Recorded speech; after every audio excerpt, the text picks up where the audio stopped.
understand that was in jest, and I'm going to stop trying to be funny. That's my.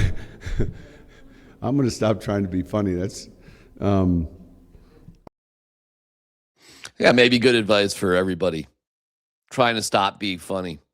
It is June 8th. It's DMac Smack. A lot of quick hitters today, as we're brought to you by Journey Spice. Use this QR code. You go to Amazon.com. It's organic. It's delicious. It goes on every single food item you can imagine. Andon and Rosa, I love you guys so much for what you have done to make our food and our tasting journeys be more delicious. It's Journey Spice. Use the code offseason26 and you, my friends, will be closer to spice heaven. Today, not a great day for Jonathan Cooper, as the arrest with him and his girlfriend will be heard in a Douglas County court. So we'll hear the latest with it. Over the weekend, Jonathan Cooper did post a couple of Bible verses. I realize posting Bible quotes right after something very serious happens, it's not just mean everything is okay, but he did apologize. I mean, one of the crazier accusations is he was biting a phone. So today we'll find out more, and it's been a minute since we've had a Broncos player in trouble. There are conflicting reports about what happened in this particular case. So we will see. The most damaging allegation is that he held her up by a wall by her throat. However, police reports in the affidavit say that the injury she has is inconsistent with a moment like that. We will see. We'll have the latest for you on Columbus, Hastings, and DMac, and on Altitude Sports Radio 92.5 throughout the course of the day. Other Broncos news, unfortunately, Caleb Lohner, who is catching everybody by storm during rookie minicamp, even though he's in his second year, the tall tight end, has a surgery to a lower body part that will keep him out of the rest of the OTAs and mandatory minicamp. You might remember Caleb Lohner was the favorite of Sean Payton, and Lohner was pumped that he had that sort of presence. Yeah, I just think, being in the system, being around the vets, seeing kind of how things go has helped me a lot. Kind of having a confidence and comfortability in how things operate, not being crazy and, kind of confused with how the playbook is, stuff like that. And so I feel a lot more comfortable. I'm super grateful to be with an organization and coaches that believe in me, and I'm excited to do what I can to help this team win. Cortland Sutton was like, stop talking shit about my tight ends. Can't leave out this group. The tight ends look really good.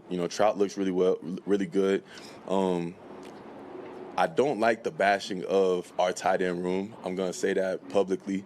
I think we have great tight ends. I think that they do their job really, really well. I think that they do what's asked of them to a high level, and I think that they have looked really, really good so far through OTAs. Meanwhile, congratulations to Pat Bryant. He got married in Miami over the weekend. Way to go, Pat. That's an awesome, awesome moment. Spectacular looking couple.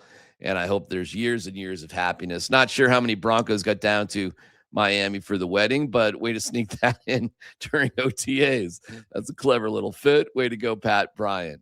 Meanwhile, when we talk about the Rockies, and we don't talk about the Rockies I was doing a feature called What Do You Know? The Rocks Won. And I was like, whoa, it's a lot. 4 out of 5 games. Well, they've lost 4 in a row, and that video hasn't been updated. Yesterday was highlighted by Kyle Freeland of Thomas Jefferson High School, 1,312 and 2/3 of an inning.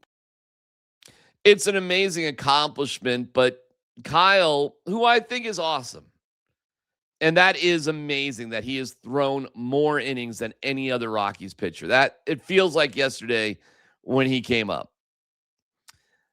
1-6 on the season, ERA 7.8, something like that. Yesterday, okay, 5 innings, 3 runs on 7 hits, but had to leave the game for Jaden Hill, who immediately gave up like a 3-run homer. And the Rockies, who were winning the game going into the 6th inning, ended up losing 12-4. So not only did they lose, they got embarrassed. Hunter Goodman had a meaningless home run late, and he's been pretty hot at 17 home runs on the year. But the Rockies are 99 under, which is not good in baseball in terms of run differential. And yes, their record right now at a staggering low 24-42 is last in Major League Baseball. Not tied for last. One game ahead of them is the Los Angeles Angels at 25-41. They have the highest run differential. They have the worst record. And Kyle Freeland, who we all love, is not pitching. After the game, reporters did catch up with Kyle Freeland. I mean, it was something to acknowledge and celebrate.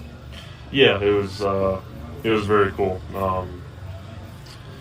To be able to, be an all-time leader in innings pitched as a Rocky from Denver. Grew up watching this team. Grew up watching Aaron Cook.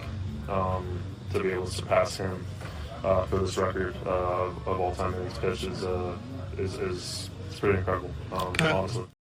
Well, I mean, that's cool. Listen, I don't wish anything bad upon Kyle Freeland, but he ain't what he used to be. I'm going to guess the last year, and you just got to move on from, and I hate to say this about local guys, especially a day after he's had some sort of club record, but having Kyle Freeland, unfortunately, as a starter ain't the solution. It's part of the problem. Moving on to your Colorado Eagles. Man, I thought they had it. They got up 1-0. Another play by TJU. He finds Jackson. He just rolls down right to the middle. Fires a shot. Jamaica Walter in the timeout. Cale Makar. TJ Hughes and Jackson with his first goal of the Calder Cup playoffs. That's Cat Cave throwing some commentary on there, as she's wont to do. And then they got up 2-0. 8 points in the playoffs. 10 goals. Now he's got 6 helpers to go along with him. And Valtteri boosted it.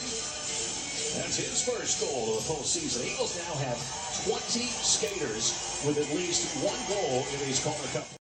So I was like, oh, they're cruising, man. That's a wrap. We went and did altitude football last night. I hollered down to Cat Cave, hey, how's it going? And she's like, they lost. I'm sorry, what? Away from that was Tynan in front with Gunler. Now here's a shot through. They score! The Wolves have a 3-2 lead. I told you. A shot from traffic, and the goal scorer for the Wolves will be Ronan Seeley. So now that series is tied at 3. Game 7 is tonight at Blue Arena. I've been lucky enough to be up there. It's an awesome environment, unlike what they have in Chicago. But Blue Arena will be rocking tonight. Cale Makar was actually in attendance watching his brother Taylor play hockey. So I'm glad Cale's feeling okay. And unfortunately, he saw a loss. I assume he'll be there later tonight. And go Eagles. Love the Eagles. Love watching them. Tons of Avs players out there. And it's a game 7. No joke. So it's a bummer that they lost, but hopefully they can put it together for a W tonight. I got to tell you, I'm a little depressed.